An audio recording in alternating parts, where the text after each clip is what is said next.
华为的 PureX 使用了1周时间。今天的视频呢，我们聊聊这款小胖折叠啊。今天的视频我分成5个部分啊，分别是手感、比例、外屏、拍照以及硬件。看完这支视频，你就相当于自己把这款手机拿在手上用了1个星期。第一个环节。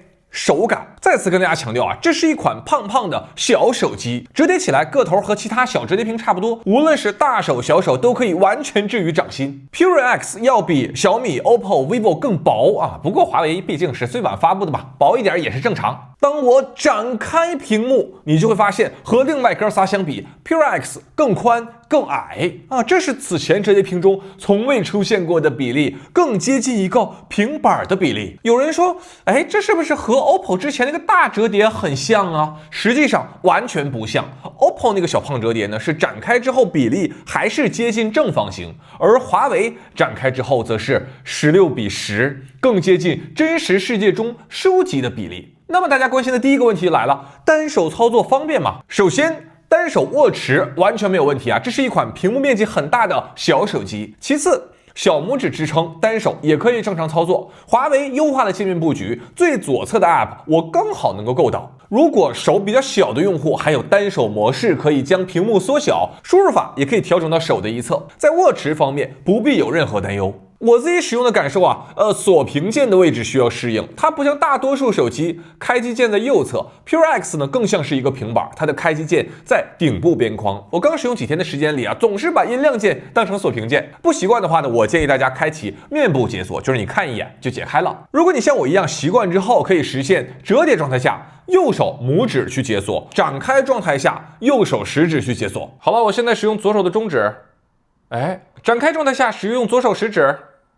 今天视频的第二部分，我们说说这个比例啊，16:10，它到底适合用来干嘛？首先明确，如果你就是日常使用手机，那么 Mate 70系列才是那个更好的选择。至于我们的大宝贝儿 PureX， 我会核心推荐给3个用户群体。第一个目标用户群体，阅读党。这是一个接近完美的口袋书尺寸。我把我的 Kindle Paperwhite 4找出来给大家做一个对比啊。Kindle 呢，它是一块6英寸4:3的屏幕，你会发现PureX 的展开后，屏幕面积和 Kindle 非常接近，对不对？但是完全没有宽大的边框，它充分利用了屏幕面积，却又有着更小巧便携的体积。你可曾期待过把 Kindle 装进裤子口袋呢？16:10相比于今天20:9的这种主流手机屏幕比例，它最大的价值就在于更接近传统出版物的比例。排版大家更熟悉，视野更让人舒适。这还只是看小说啊，如果你看的是彩色书籍呢 ，PureX 瞬间变成童年时代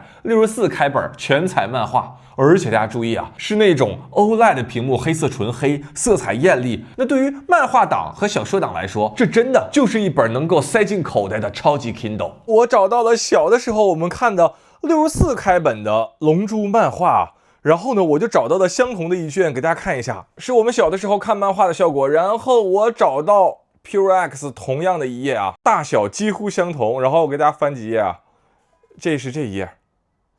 能看到吗？小的时候漫画还是从右向左翻的，怎么样？有没有那种感觉？我不得不说啊，这个鸟山明他的分镜画的真的是太好了。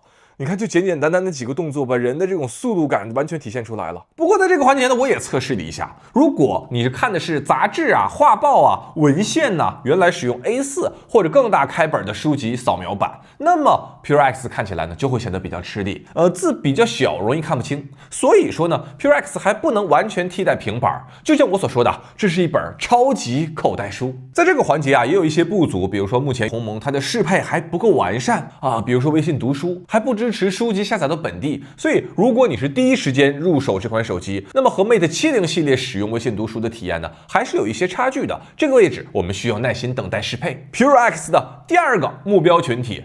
追剧、综艺、短视频党，在这里我先给大家对比一下3款设备去观看16:9的视频。16:9呢，代表着大部分综艺娱乐节目、大部分电视剧集以及部分电影。在这个场景下 ，PureX 屏幕利用率最高，用最小的机身换来了一个最大的显示面积。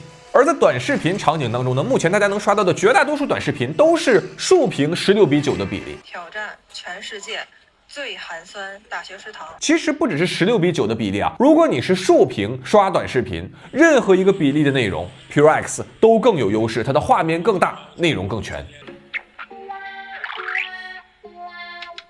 那么问题又来了，如果画面比例不是16:9呢？比如说电影更常见的21:9比例，ProX 当然也可以正常观看，但这个场景直板手机的屏幕利用率就更高了。所以屏幕比例这个事儿啊，没有绝对的完美啊，一定要结合自己的使用场景来进行判断。但是在电影这个场景中，我们不能忽视一股重要的力量，那就是IMAX 啊。我们日常在视频网站中看到的很多电影，其实呢都不算是原版吧。画面有裁切，比如大家很熟悉的《星际穿越》，看21:9比例，那当然是 Mate70系列更有优势了。但是如果你看的是 IMAX 版本呢，你会发现在 ProX 上，内容挣脱了屏幕的束缚，以更广阔的视野呈现在眼前。你会发现，原来米勒星球的巨浪真的像山一样那么高，这是传统直板手机上无法体验到的满屏震撼。你会发现在星舰对接的时候，宇宙是那么的黑暗深邃，这样的细节传统手机注定是无法传递的。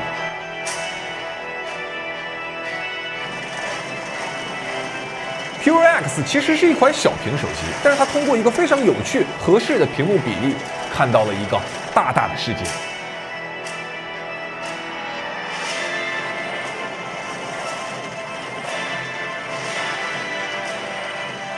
第三个目标群体，小红书党啊，或者说未来 App 如果能适配成小红书这个水平的所有应用的用户，我觉得 ProX 遇见小红书啊，小红书真的就变成了一本口袋日记，变成了一本美妆秘籍，一本旅行攻略。我真的特别喜欢用小红书去刷图文的帖子，满屏的风景，满屏的美食，满屏的女孩子，那个细节更多的同时，屏幕浪费的面积又更少。现在呢，包括抖音、淘宝、B 站、京东，越来越多的应用都开始采用图文双列瀑布流。我期待着这些应用啊，可以早日适配3列图文去浏览内容，这样的话，这个屏幕利用会更充分。鸿蒙 Next 目前它的生态细节还不够完善，比如说微信不能调整字体大小啊，不能进入深色模式啊，微博没有会员中心，没有关爱模式。总之一句话，核心功能呢你都可以正常使用，但是小细节上就还没有做全啊，需要我们耐心等待。就在我这个视频发布之前，鸿蒙版微信更新了，现在的微信支持自己调节和深色模式了，说不定大家看到我这个视频的时候，又有其他 app 也获得更新，变得更加完善了。那么说完了这个灵魂内屏，再和大家聊聊这块外屏。外屏体验呢，其实很接近目前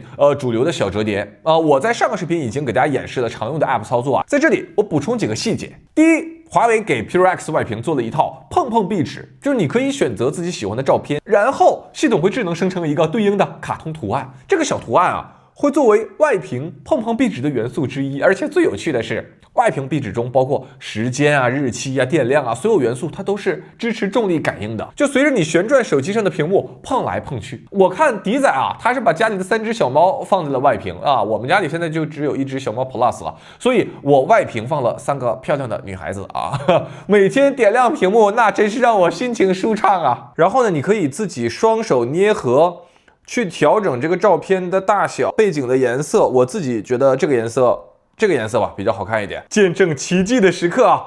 这个时候，哎，看到了吗？它们就出现在我的外屏锁屏，而且你看这里有时间，这里有日期，这里有周几，然后这里有一个电量。我用完这个外屏之后，我自己一个最深的感受就是，其实我们并不需要时间啊、日期啊这些的规矩的排列，我就这么随便排列，我也能看出现在是4点半了。它会有一个类似于弹跳的效果。我觉得这一套壁纸它的可玩性啊，已经要比很多小游戏都更有趣了。当我解锁这个屏幕的时候，哎，刚才所有的图案就会跑到两侧，然后当你锁屏的时候，它们又会回到屏幕当中。哇，我觉得这个小壁纸非常非常有趣。第二个细节呢，外屏是不支持重力旋转的，也就是说，华为默认使用外屏，它就是这样一个方向。其实 ProX 的内屏也没有横屏的桌面，华为对这款手机的定位啊，更多应该还是纵向握持。第三，就是目前啊，不是所有的 App 都能在外屏上使用，常用的那些大家都能用啊，包括微信、微博啊，一些轻操作，你不需要展开屏幕就可以完成。第四，就是外屏它支持眼神检测，不看的时候它熄屏，一看它就点亮。目前外屏灵敏度还不如内屏高，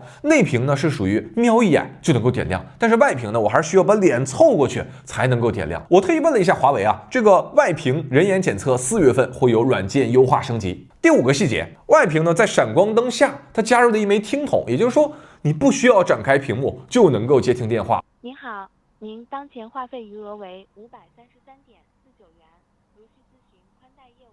小米的听筒呢放在了这个位置，那对于更多数的右撇子用户来说，打电话的时候，大家看它的2颗镜头正好和我的面颊进行接触，有更高的几率去蹭到脸上的油渍。而华为现在天线在这个位置呢，它打电话的时候，它是这么接听。所以它的镜头跑到了耳朵后边，对于右撇子用户来说，就有比较小的概率去蹭到脸上的油渍。我觉得这个小细节一定是被考虑过的，很细心。第6个小细节，可以通过2次轻触开机键快速打开相机。不过因为折叠屏方向的原因啊，右边这枚快捷键呢，它不是快门键啊，而是锁屏键。我刚上手的时候还不太习惯啊。自拍界面之后啊，我经常习惯性的去按这个键，结果因为这是开机键，一按它就锁屏了。然后这个位置呢是有一个虚拟快门键的，但是这个虚拟快门键，如果我自己这么自拍的时候，这个手还有点够不到。后来经过我不断的摸索啊，不断的探寻，我终于找到了一个非常强悍、非常厉害的方法，那就是横过来拿啊，横过来拿就可以实现快速的拍照了。怎么样？一个非常好的方法带给大家。第7个小细节，华为这颗主镜头的位置啊，它刚刚好就在外屏正上方居中，自拍的时候你刚好眼神是正对着屏幕的。这个小细节我认为非常非常细腻，非常非常好。在你拍照的时候盯着手机这个预览屏幕看，那么 PureX 它所拍摄出来的照片，你的视线是最自然的，而且你压根儿不用记住哪一颗是主镜头，你也只需要往中间看啊。这个小细节我觉得很好。PureX 的机身形态绝对不是拍脑门想出来的，每个位置都有很深入的思考。那么既然说到了拍照，就进入今天视频的第4个部分，影像啊。对于这款小胖折叠啊，核心卖点是2个，一个是红枫色彩，另一个就是主摄自拍。我们先说红枫，红枫应该是我认为华为影像近几年最成功，对用户体验提升最明显的一次升级。不仅有精准的色温，更有漂亮的色彩。那对比影像旗舰 Mate 70 Pro 加 PureX 整体色彩表现非常让人满意啊，色温的表现也很接近 Mate 啊，室内暖光灯下这种色温一致性很高。在这里我需要提醒大家一下，就是 PureX 它的红枫色温镜头啊是这一颗，所以日常握持手机的时候啊，你注意食指不要遮挡到这颗镜头。我在录制这段视频的时候，大家可以看一下，我这个位置食指就不小心遮挡住了镜头，就导致色温出现了偏差。那么接下来我们说一说自拍。如果你使用的是华为家族旗舰 Mate 70 Pro 系列进行自拍的话，那么大部分时间都使用前置镜头，对不对？但是通过 PureX， 你可以使用后置的主镜头来给自己进行拍摄。那么实际表现如何呢？请看 VCR。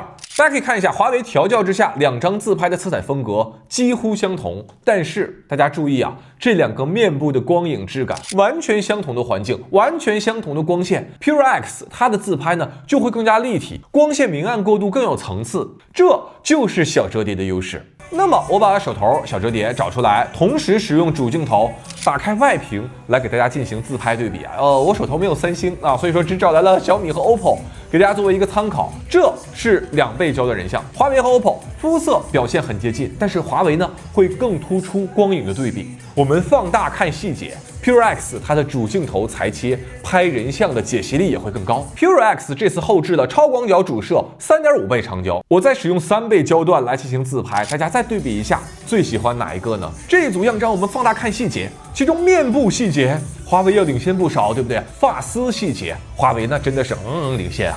我自己的实际测试啊 ，PureX 应该是一众小折叠里影像表现极佳的水准，但是呢，和 Mate 70 Pro 系列它们表现还是有一定距离的。比如说主镜头在暗光下拍摄视频，首先我要说 PureX 的色彩表现非常好，但是呢，噪点啊要比 Mate 70 Pro 加更多一点。长焦镜头在暗光下的画质呢，和 Mate 70 Pro 加也有差距，所以说这颗长焦镜头我更推荐大家在光线充足的环境下去使用。话又说回来，虽然说主镜头视频噪点会多一些，但是暗光下主镜头拍照相当惊艳啊！我自己这一次使用的一个更深的感受就是 PureX 它后置的3颗镜头在小折叠这个定位下是非常有诚意的，没有一颗是凑数的镜头，都是在不同的场景中发挥自己的作用。今天视频的最后一个个部分，我们快速说一下硬件啊。首先，铰链的质感在小折叠里是不错的，但是呢是弱于 Mate X6的，折痕控制目前小折叠市面上应该是最顶级的水平了。发热表现呢是要落后于 Mate 两款老大哥的。发热这应该也是目前所有小折叠共同所遇到的一个难题，所以大家要有一个心理的预期。日常玩王者荣耀啊、和平精英啊这些游戏问题不大，但是不建议玩大型游戏，也不建议很重度的长时间去负载。电池4750毫安时，同时观看在线视频 1080p 8小时加弹幕 ，PureX 耗电44%，不错的一个水平。充电呢支持66瓦有线和40瓦无线。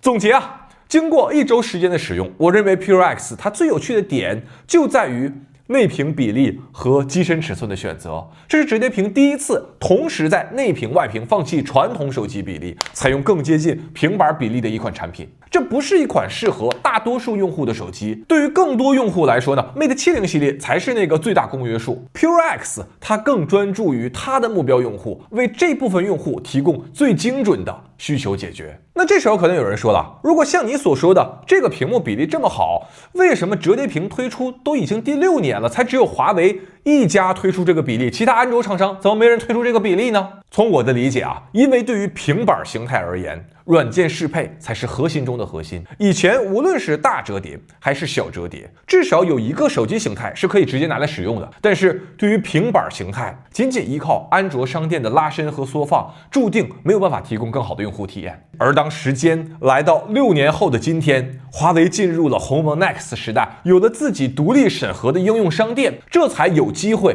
也是唯一的机会去推动软件的适配。和已经推出6代的 Mate X 相比， PureX 才是第一代。我们不妨保持耐心，让时间给出答案。我在坐飞机的时候啊，使用这个小家伙，空乘小姐姐看到我用这款手机，然后悄悄的凑过来问我，这是不是华为那款新手机，能不能借它体验一下？然后还回头跟另一个空乘小姐姐说，这就是华为新出那款。然后他俩就在那轮番啊体验这款手机。他悄悄跟我说，他现在使用的就是华为大折叠，那大屏幕展开之后啊，他那个手有点拿不住。说一开始很担心这个新折叠屏的手感，但是拿到真机之后觉得刚刚好，反正就说了一大堆吧。我总结2个字，就是喜欢。那种亲自上手体验所带来的快乐和喜悦，真的是 PureX 它的魅力。你会发现一款如此可爱的小平板就在你的掌中。